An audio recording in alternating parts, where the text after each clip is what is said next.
Homeschooling with Camille. I am Camille A. Stocker. I'm a homeschool mom of 2 girls, a 2nd and a 4th grader. And I'm here to take you on our journey of our day in life of homeschooling with me. Before I begin, make sure you hit the like, subscribe, comment, and share this video if you like what you see from the Stocker family. And thank you so much to our new subscribers. Thank you. So it's Friday. I hope your Friday is going well, but I'm gonna make your Friday go a little bit more better. So, a little bit more better. Better, just better, not a little bit more better, just better.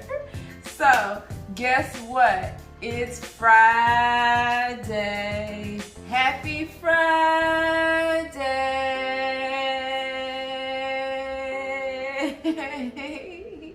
Yeah. All right, so what are we talking about today? My homeschool fails. So I know high school, homeschool is about trial and error. Some things will work, some things won't work. Some things have not worked, and I want to share some of those with you. So number 1 on my list, Cornell notes. You're probably saying, why Cornell notes? How is that a fail? At the time, I had a 1st grader and a 3rd grader, and I had my 1st grader trying to do Cornell notes. And I saw another homeschool mom doing it, and I was like, this is a good idea. We're gonna take notes because we were learning about the presidents of the United States every week. So we were going to have questions, and then we were gonna write what we learned, and that was a terrible idea for my girls. This is what they look like. I had it printed out on cardstock. I was ready. Do you understand? We had how did Thomas Jefferson help the United States and all of that. And so we did the pages, and we were reading from the book, and I think we did it for like that first week, and then I never printed it out again. We just had a discussion, which was better. We discussed instead of writing. They seem to remember more things when we have a discussion together, or they're discussing it between themselves rather than writing it down, because it just wasn't needed. Number 2, cramming several subjects in one day. So when I first began, I took the school approach. I thought we were gonna do reading, writing, math, science, history, all on Monday. Then we're gonna do it again on Tuesday and Wednesday. Boy, that was so tiring, and you're trying to keep up with everything. I mean, hold on, it can work if you're doing maybe like 10 minutes a day, it can work. But I was doing full lessons and thinking that I had to get this done by a certain time, and that's not true. You can also split your work up. If you do 5 days, you know, some people do 6 days, some people do work on a Saturday, and spread your work out a subject a day. Or you do all your reading on Monday. You do all the math for this week on a Tuesday. Some people do it like that. How I do it, on every day there is a reading assignment, every day there is math. On Tuesdays is Scientific Tuesdays. On Wednesdays is Poetry Wednesday, and we bake. On Thursdays were our History Thursdays. And on Friday, that was just like something fun that we did.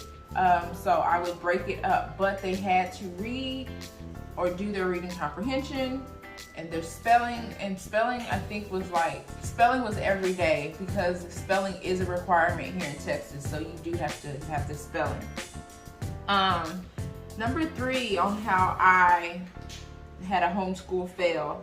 I was creating my homeschool like a school. I can insert some pictures of what my walls look like. I had everything on a wall. I had the calendars, I had the days of the week, I had numbered charts, I had inspirational sayings on the wall, I had a lot of things on my wall.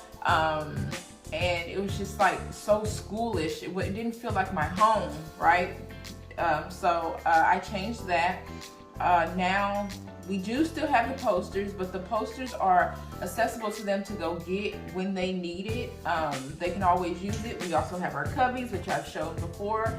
We have our manipulatives in a separate space. So I want it to be home versus not being school. So that was a fail for me, I think, trying to create that school environment.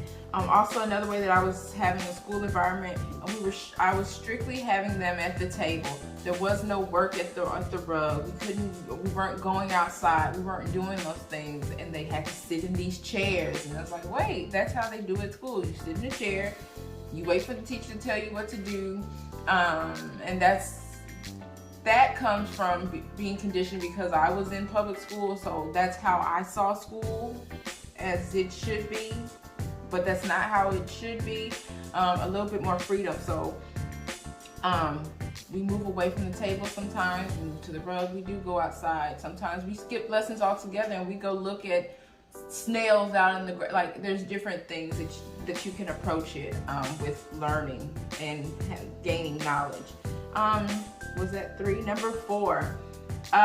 This was really big for me, and this was how I see this as a fail. I was not letting my children have a say in what they were learning or in how they were doing it.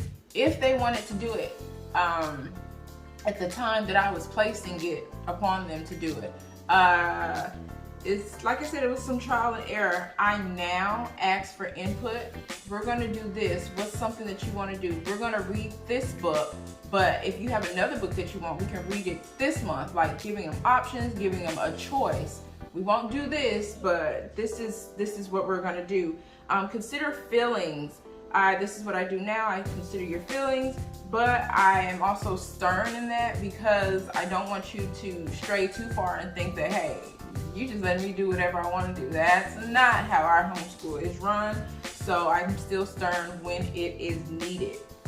But I do ask, like I said, what they would like to learn, what they would like to play, what they like to read, if they want me to read. You know, we do a lot of read alouds.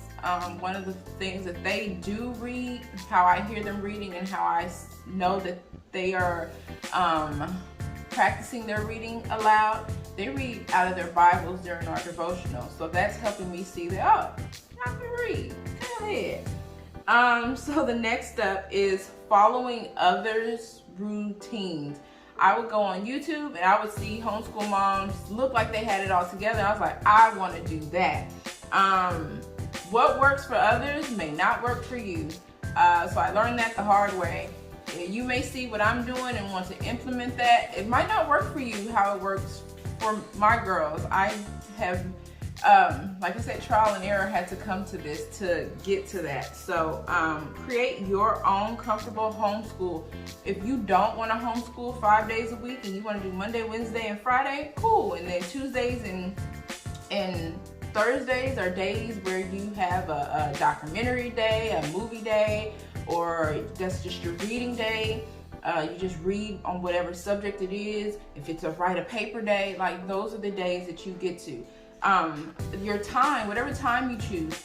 If your family is a morning family, then y'all should wake up and get your day going in the mornings. If you're an evening time family and that's the best time which you can get it done in the morning, in the evening. If you're afternoon, whatever works for you. It just so happens that during our schooling, during regular schooling, our time is at 9:30. Now I'm looking at how our summer is going for this 11 o'clock, and that time will probably, I'm thinking about it.